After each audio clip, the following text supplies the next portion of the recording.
Di video kali ini saya mau membahas HP yang dari Xiaomi, yaitu Poco F6. Ini punya aku yang versi global ya, bukan yang resmi Indo. Kesan yang saya dapatkan di HP ini adalah performanya itu mantap. Walaupun saya orangnya nggak main game di HP sih, tapi kerasa kok HP ini mulus banget dan lancar menjalankan ini itu sesuai keinginan. Yang paling saya kagum itu HyperOS-nya. Mungkin ini karena pertama kalinya saya menggunakan HyperOS. Soalnya HP aku yang sebelumnya itu Pixel 6 dan tampilannya bosan gitu-gitu aja. Bisa jadi karena udah terlalu lama pakai stok Android. Jadi lihatnya HyperOS itu kayak cakep banget. Animasinya itu loh yang membuat saya tidak bisa berkata-kata. Cakep banget. Memang sih Xiaomi mencoba meniru iOS dan tiruannya itu beneran mirip banget. Dari animasinya, control center, dan lock screen-nya sama persis. Walaupun Xiaomi termasuk nggak kreatif, hal itu tidak akan menghalangi saya untuk menyukai HyperOS. Tapi, setelah 2 minggu pemakaian, tiba-tiba kayak gini. Ini kronologinya lagi putar musik lewat speaker Google Cast, terus saya ke aplikasi Spotify buat ganti lagu. Jadinya kayak gini, kayak kedip-kedip gitu. Terus aku coba restart dan buka Spotify lagi, masih tetap sama. Sampai udah restart 3 kali. Ujung-ujungnya HP-nya restart sendiri dan muncul notif ini. System repair complete. Kalau ditekan notif itu bakal ngarahin ke website Xiaomi Community. Dan di sana itu kak dijelasin gitu kalau sistem UI-nya nge-crash dan sudah diperbaiki dengan sendirinya.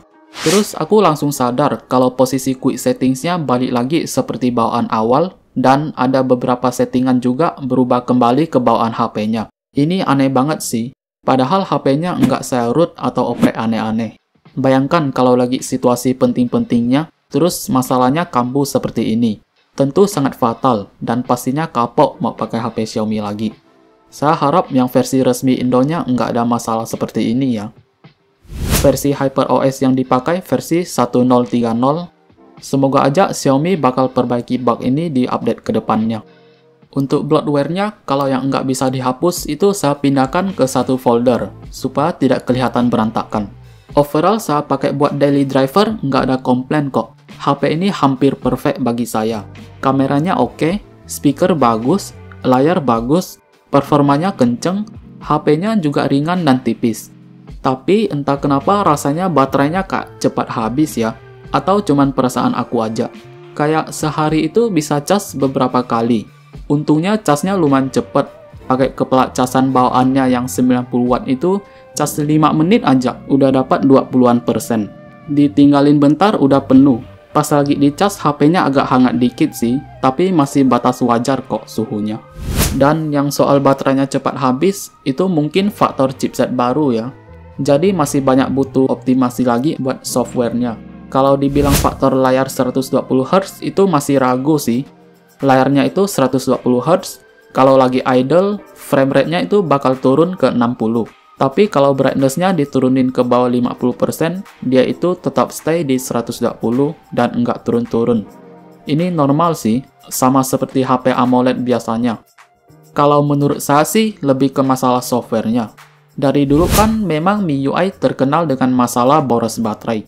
Walaupun ini udah HyperOS, tapi sama aja sih dengan MIUI. Yang ngeselin dari Xiaomi itu iklannya.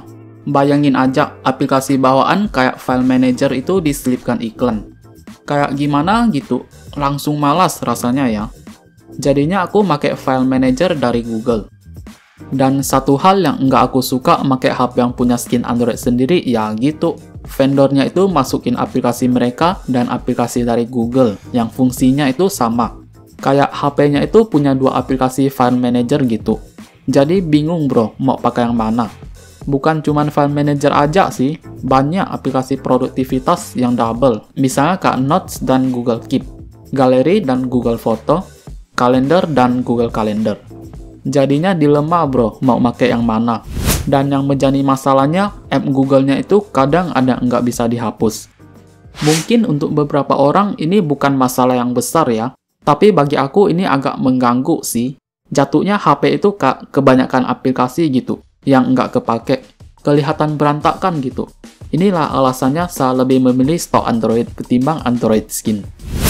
Terus aku ada lihat di grup Facebook Poco F6 Indonesia, itu ada 2 membernya yang dapat unit yang backdoornya kayak ada bercak gitu ya.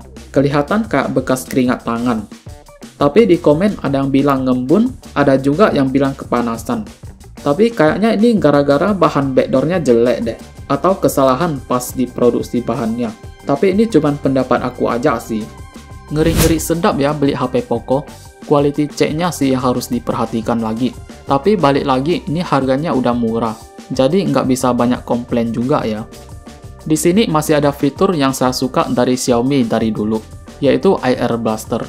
Ini aku sering banget kepake di rumah, buat nyalain TV, nyalain AC, nggak perlu cari-cari remote lagi. Jarang loh HP sekarang yang ada Air Blasternya. Mantap sih Xiaomi masih pertahanin Air Blaster sampai sekarang. Di fingerprintnya juga ada sensor detak jantung. Untuk kameranya oke lah, walaupun Mi Face nggak terlalu peduli soal kamera. Warnanya natural dan hasilnya juga cukup jernih. Kalau di tempat yang cukup cahaya, hasilnya lumayan bagus. Dan low light-nya juga oke.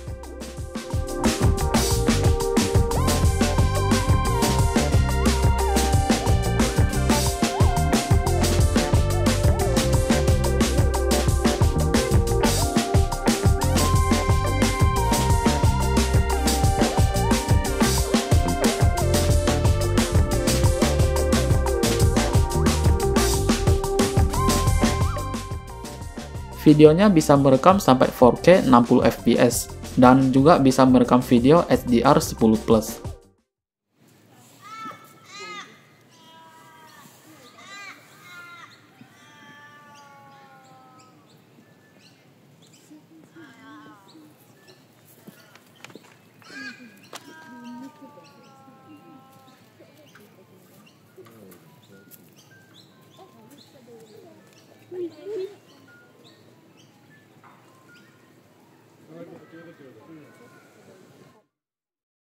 Untuk slow motionnya mentok sampai 240 fps ya.